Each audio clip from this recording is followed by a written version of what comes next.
My name is Samantha, and I was only 5 years old when my sister Melina was born. I remember that day as if it were yesterday.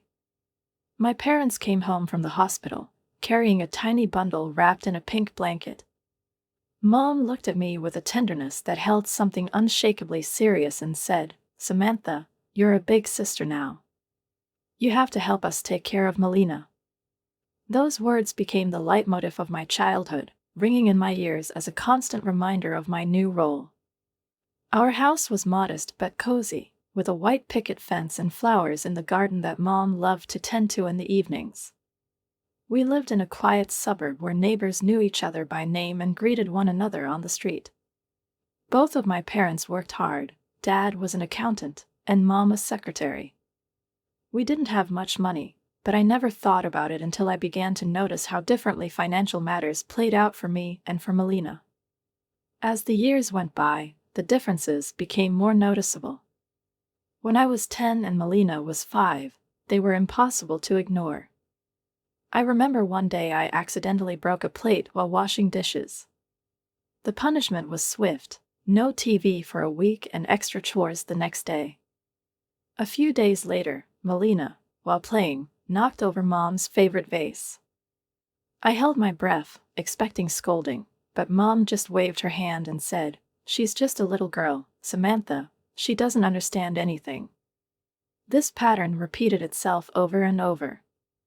I had to earn pocket money by doing chores, while Melina received hers effortlessly. A new outfit for me was a rare event, only on special occasions, whereas for Melina, it took just one longing glance at a dress in a shop window. "It suits her so well," Mom would say without a second thought. My life turned into an endless cycle of responsibilities. In the morning, I got up earlier than everyone to help Melina get ready for school, walked her there, and then hurried to my own classes. After school, I rushed back to pick her up, checked if she'd done her homework, and entertained her until our parents got home. But everything changed on one Wednesday in May. The day started like any other. I woke up before everyone, made Melina's lunch, ensured she had everything she needed, and sent her off to school. I had a math test that required my full attention, but my thoughts kept drifting back to the summer camp brochure tucked away in my backpack. I had saved money for a whole year by doing every possible task to afford this art camp. My portfolio had even earned me a partial scholarship. Just 6 weeks remained before I could go. At lunch, my phone buzzed, a message from Mom. "Don't forget to pick up your sister at 3:15, I read. It seemed like an ordinary reminder, but how could I forget? I did this every day. However, this time, everything went wrong. After school, the math test delayed me, and I dashed out later than usual. Walking briskly, I made it to the elementary school gates at 3:25, but the schoolyard was already empty. My heart froze, then raced as I searched every corner: the playgrounds, classrooms, restrooms. There was no sign of Melina anywhere. "Have you seen my sister?" I asked the janitor, who was mopping the hallway floor. She glanced at me and shrugged. "The one with the blue backpack? She left with her friends right after the bell." My hands trembled as I dialed her number. Voicemail. I tried again, but nothing. Maybe she went to Katie's, her best friend? The thought struck me, and without hesitation, I bolted there. 6 blocks over narrow sidewalks, my backpack thumping against my back. Katie's mom opened the door, looking surprised to see me, panting, disheveled, and frantic. "Sorry, dear, I haven't seen her today," she said with an apologetic smile. I froze in the doorway, her words hitting me like a blow. My throat dry, I managed to croak, "Thank you." Shutting the door behind me, I set off searching again. Time blurred into an endless stream: the mall, store windows, the ice cream parlor she loved. Then the park, where her friends usually gathered. Nothing. My feet ached as if hammered by stones, and my phone battery blinked its final warning. But I couldn't stop. All I could think was, if something happens to her, I'll never forgive myself. By 8:45 p.m., exhausted and hoarse, I trudged home. My head spun from fear and fatigue, and the thought of the conversation with my parents tightened every muscle in my body. But I had to go back. Opening the door, I could almost physically feel the weight of their gazes. To my shock, I saw an entirely different scene: Melina sitting at the kitchen table, calmly eating pizza with Mom and Dad. My breath, which had momentarily stopped, turned into a flare of anger. "Where were you?" Mom's voice shook with a mix of anger and relief. "We were so worried." I looked everywhere for her. I blurted, emotions overwhelming me. "She wasn't at school. Her phone was off." "That's not true," Melina interrupted. Her eyes gleamed with feigned tears. "I waited for Samantha at school for hours, but she never came. My phone died, and I didn't know what to do. So I went to a friend's house to call, but no one answered. Then I got lost." Her voice quivered, and her hands clutched the edge of the table. I shook with frustration. I knew she was lying but couldn't find the words to defend myself. "You could have left her stranded on the other side of town." Dad barked angrily. "Your irresponsibility is unacceptable." "But I started," but Mom raised her hand sharply, silencing me. "We don't want to hear excuses. Forget about your camp. You should have thought about this before being so careless with your responsibilities. Maybe this will teach you responsibility." Something inside me cracked. A deep, painful fissure, corroding everything I had ever felt for Melina.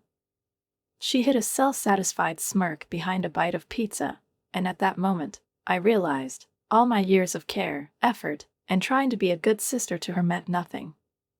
That night, I removed everything that reminded me of her place in my life. I threw away the drawings she had made for me, the sweets I had saved for her. Everything that connected us was gone.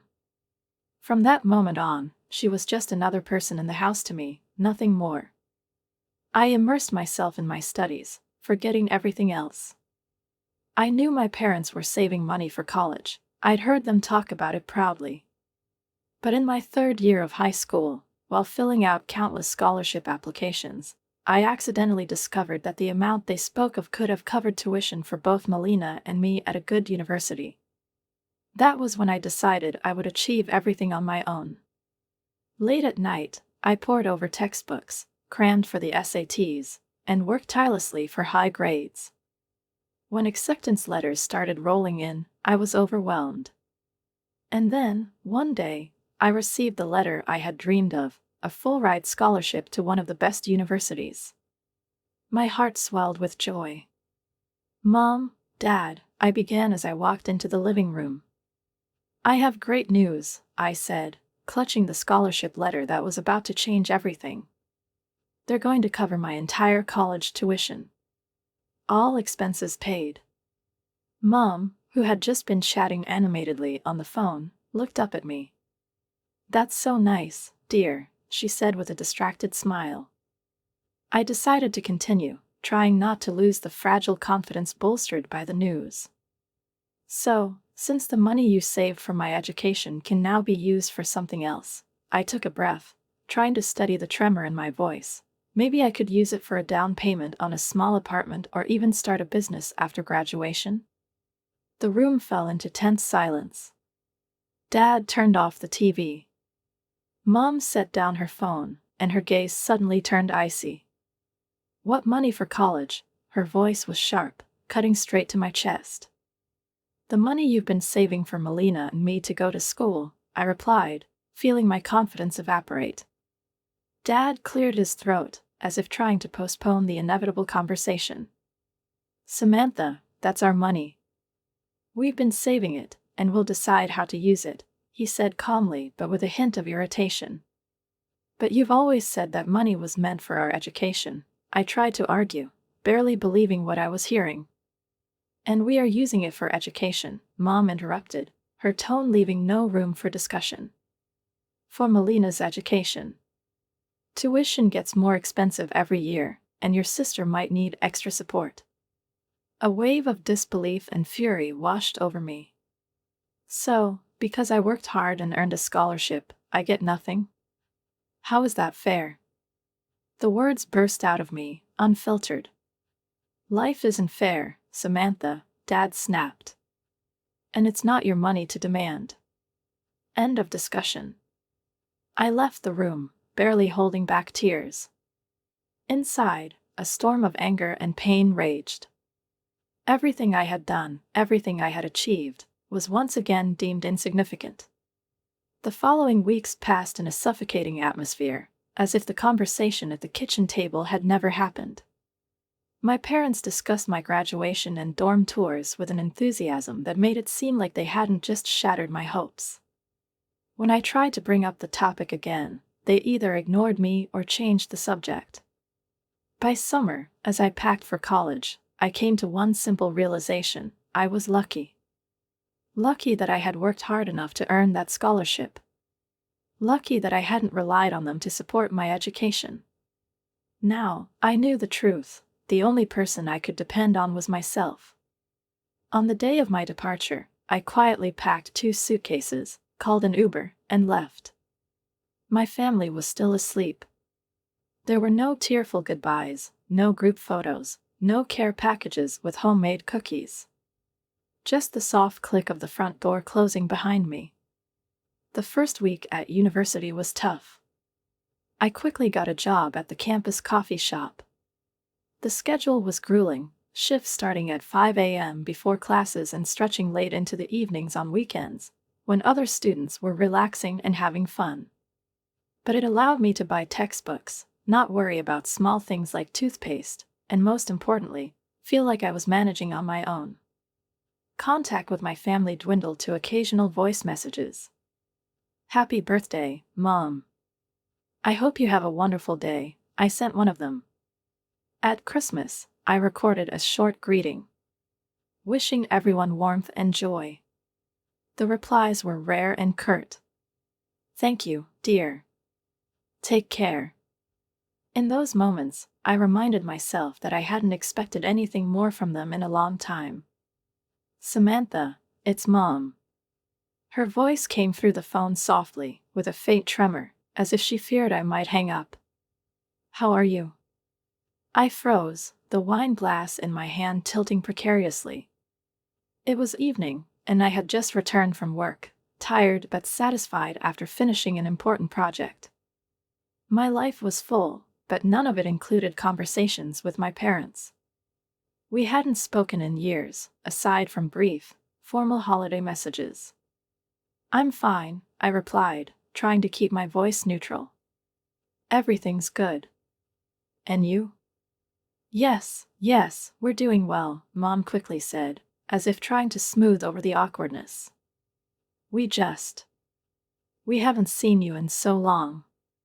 We were thinking, maybe you could come home for Christmas."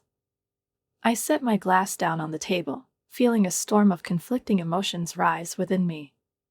Years of absence, indifference, and painful unfairness seemed to come rushing back in a single blow. And now, suddenly, they wanted to see me? Why? What had changed? Christmas. I repeated, trying to buy time to process her words. "That's unexpected." "I know, sweetheart," her voice was pleading, almost timid. "But the whole family will be there. Your aunts, uncles, cousins, and of course, Melina. She talks about you all the time." The mention of my sister's name hit me like a stone dropped into still water. Memories surged back, each more painful than the last. I closed my eyes, recalling how everything used to revolve around her. She had it all: our parents' attention, their care, their money. And she knew it. "I'll think about it," I replied curtly. It was the best I could say at that moment. For the next few days, I tried not to think about that call, but it lingered in my mind like a nagging tune. Every time I opened my phone or scrolled through social media, I recalled the dozens of photos I'd once seen on Mom's Facebook page. They were proof that I was no longer part of this family. But a part of me, small yet persistent, wanted to know what had changed. Maybe it was simple curiosity, or maybe it was a hidden hope that there was something more behind this call than just a routine family gesture. Work carried on as usual. My team was deep into a new project, and I was completely immersed in it. But on Friday evening, as I sat alone in my apartment, surrounded by the silence and soft glow of my desk lamp, I finally allowed myself to ask the question, did I even want to go back? In the end, I made a decision. I bought a plane ticket, convincing myself it would be just a short visit. No more than 2 days. It didn't mean I was forgiving everything that had happened. I just wanted to see what their lives were like now. Christmas greeted me with the frosty air of Minnesota and the silent snow blanketing the streets. The airport was bustling, but as soon as I stepped out into the parking lot, the world grew quiet. My father was waiting for me. He smiled when he saw me, but in his eyes, I noticed something that reminded me of Mom's demeanor during the call, uncertainty. "Hi, Samantha," he said, awkwardly extending a hand. "It's good to see you." "Hi, Dad," I replied shortly, getting into the car. Inside, silence enveloped us. We only talked about the road, the weather. The usual topics that filled the void. The house looked almost the same as I remembered. But inside, I felt like much had changed. Mom was standing at the stove, cooking dinner. Melina, now a teenager, sat at the table, glued to her phone. When she looked up, her face lit up with joy. "Barbie," she exclaimed, running toward me as if all the years we hadn't seen each other didn't matter. I stood still as she hugged me. Something inside me clenched tightly. It was strange to see how much she'd grown. Her hair was styled in a trendy way, and her face looked familiar yet different. "You came," she said excitedly. "This is incredible. I have so much to tell you." I nodded, trying to manage the emotions flooding me. I hadn't come here for memories, nor for forgiveness. I came to understand. And tonight, I would find out everything I needed to know. Christmas approached quickly, and after all these years, I found myself once again on the familiar street leading to my parents' house. This time, I arrived in my new Mercedes, feeling a strange mix of pride and alienation. The car, which I had bought through my own hard work, felt like a symbol of everything I'd achieved, and a reminder of everything I'd endured to get there. The house looked exactly as I remembered it. Faded shutters, a weathered facade, the small front yard that had once seemed like an entire world to me. I parked and walked up to the door, entering as though I were a stranger. Inside, much had stayed the same. Melina, now 24, sat on the couch with her phone in hand. Her posture reminded me of how I'd seen her as a teenager, full of confidence and indifference to everything around her. Mom, as usual, bustled around the dining table, and Dad hid behind his newspaper, as if trying to avoid any conversation. "Samantha," Mom said as she approached me, hugging me awkwardly. Her voice was soft, but there was a hint of weariness in it. "We've missed you so much." Dad peeked over his newspaper and nodded. "You look well." "Thank you," I replied curtly. Dinner was strange, almost formal. The conversation stuck to banal small talk, as though we were acquaintances rather than family. Melina said little, but her gaze lingered on me longer than usual. Finally, she broke the silence. "You've gained weight," she said with the same smirk I remembered from childhood. "I guess with all that money you're making now, you can eat whatever you want." I looked at her, then shifted my gaze to my plate of Christmas roast. I smiled, but not out of pleasure, more from the sudden realization that struck me. I just have a peaceful life now. It's amazing how good things can be when there's no one around to bother me. The silence that followed was both sharp and sweet, like the crunch of snow underfoot. After dinner, Mom asked me to stay behind. Once Dad and Melina had cleared the table, she set me down on the old couch in the living room, the same couch where I was once told the college fund wasn't meant for me. Her face looked older, and her hands nervously fidgeted with the edge of her sweater. "Samantha, sweetheart," she began in a soft, pleading tone I remembered from my childhood. "We need to talk." I sat there, waiting. Inside, I was already bracing myself for something unpleasant. "Your father retired last spring," she continued. "His health is declining, and the cost of his medications has been higher than we anticipated. I had to switch to part-time work to take care of him." I listened silently, feeling the rising tension tighten my chest. "The house also needs repairs," she said, nodding toward the water stains on the ceiling. "The roof is leaking, the furnace is old. We're barely managing the essentials."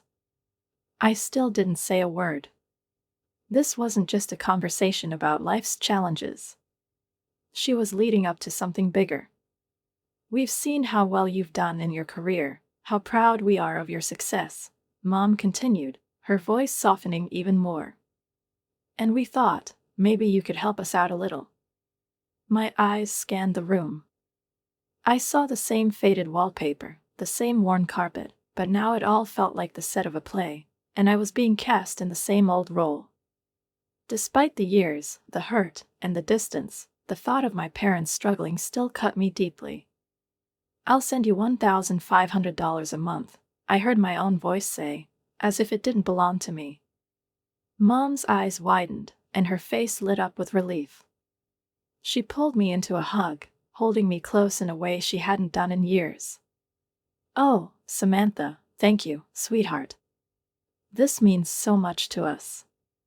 Back in Seattle, I set up an automatic transfer. Every month, like clockwork, $1,500 was deposited into their account. I reassured myself that the money was going toward Dad's medication or house repairs, but deep down, I knew I had once again become the solution to their problems. "Samantha, what are you doing here?" Mom looked at me with a mix of surprise and confusion, standing in the doorway as though guarding the house from an unwelcome guest rather than greeting the daughter who had flown across the country. I tried to mask my confusion, but the anxiety and unease I'd carried through the long flights spilled into my voice. "You called me, Mom. You said you needed help urgently. What's going on? How's Dad?" My eyes immediately sought out my father. He was sitting in his old armchair, the one that seemed like it had always been in the corner of the living room. He held a magazine in one hand and a cup of tea in the other. He looked completely fine, healthier, even, than he had at Christmas. "Oh, your father is fine," Mom waved dismissively, her voice oddly light, completely at odds with the urgency of her earlier call.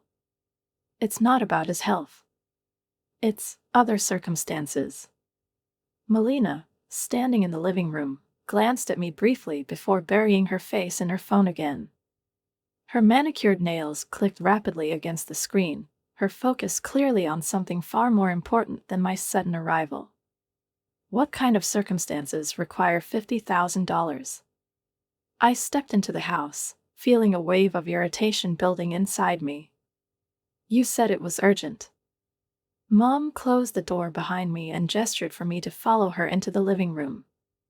She looked nervous, even a little guilty, but she avoided my gaze as though searching for the right words. "Samantha, it's really important," she began, sidestepping the question. "We found ourselves in a difficult situation. It's about the house, and," she hesitated before continuing, "Melina can explain it better." I turned to my sister, who was still typing away on her phone as if nothing was happening. "Melina?"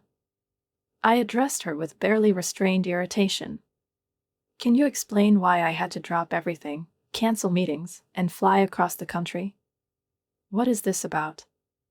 She finally lifted her head, her expression a mix of annoyance and defiance. "We're looking to invest in something," she said calmly, as though it were the most mundane thing in the world. "It's a really great opportunity." "An investment?" I repeated, struggling to believe what I was hearing. You called me here because you want to invest money? You asked for $50,000 for some venture? It's not a venture, Samantha, Mom interjected, her voice firm with an edge of urgency. It's an opportunity for all of us. Your sister needs a little support to start her own business. I froze. For a moment, it felt hard to breathe, as though the air had thickened around me. Everything I had seen and heard over the past months suddenly clicked into place. All those photos of Melina in expensive restaurants, her purchases, her carefree lifestyle, it had all been funded not by her own earnings, but by my transfers. And now they wanted more. You mean to tell me that my money, the money I've been sending every month, thinking it was for Dad's medication and house repairs, you've been spending it on her lavish lifestyle? That's not entirely true, Mom replied quickly, though her voice lacked conviction. We've used the money for various needs. Your transfers have helped cover expenses, and Melina. And Melina what? I cut her off. Spent it on sushi and designer bags? On spa days and restaurants? The room fell into tense silence. Dad set his magazine aside and looked at me with mild concern, but he said nothing. Melina shrugged, as if it didn't matter to her at all. Listen, Samantha, Mom finally said, her voice trembling. You're successful, you have everything. And us, we have nothing. We just wanted to give Melina a chance. A chance? I let out a bitter laugh. She's had plenty of chances. I gave them to her. I funded them. But you know what? That's over. I stood up, feeling the anger pounding in my temples. A burning fire of resentment and exhaustion surged inside me, fueled by the realization that I was being used yet again. Samantha, wait. Mom reached out to me, but I was already heading for the door. I'm not a bank. I'm not a cash cow. And I am definitely not your personal lifeboat. I slammed the door behind me, leaving them in a heavy silence that felt louder than a scream. You didn't have to come, Mom said reluctantly, opening the door. Her voice was taut, her expression clearly displeased by my unannounced arrival. We just needed you to send the money. The house smelled of freshly brewed coffee and homemade baked goods. The atmosphere certainly didn't feel like a crisis. I took off my coat, feeling irritation boil inside me. My eyes scanned the room, landing on a stack of wedding magazines sitting on the coffee table. This detail was something I hadn't noticed before.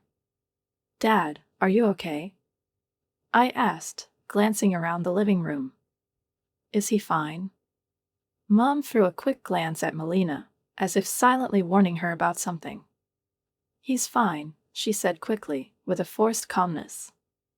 You really didn't have to come all this way. At that moment, Melina jumped forward, practically glowing with excitement. She extended her left hand toward me, a massive diamond ring sparkling on her finger. The stone gleamed so brightly that even the dim light of the lamp highlighted its size. I gasped. I'm getting married, she exclaimed, as if this news was a triumph the entire world needed to know about. And we need money for the wedding. $50,000 should cover the basics. I stood there, stunned, my carry-on bag still in my hand. This was the emergency that had made me cancel meetings, book a last-minute ticket, and spend an entire flight consumed with worry. We need to book the venue quickly, Mom added, as if it were the most obvious thing in the world. She settled onto the couch and smoothed her skirt, as though we were casually discussing weekend plans. $50,000 isn't much for a wedding these days. It's actually quite modest if you think about it. Melina nodded energetically, still admiring her ring. I actually wanted a $100,000 wedding, she said, casually lifting her gaze to me. But I thought about you, sis, and cut the budget in half to make it easier for you. You should be grateful, right? $50,000 isn't that much for you anymore. I stared at my sister's smug face, at the expectant expression on Mom's, and something inside me finally broke. "No," I said. My voice was steady, unexpectedly calm. The room fell into a deafening silence. Even Melina was momentarily struck speechless. Her face shifted from shock to fury. "You heard me," I repeated, locking eyes with her. "I'm not giving you a single penny for this wedding." "How dare you?"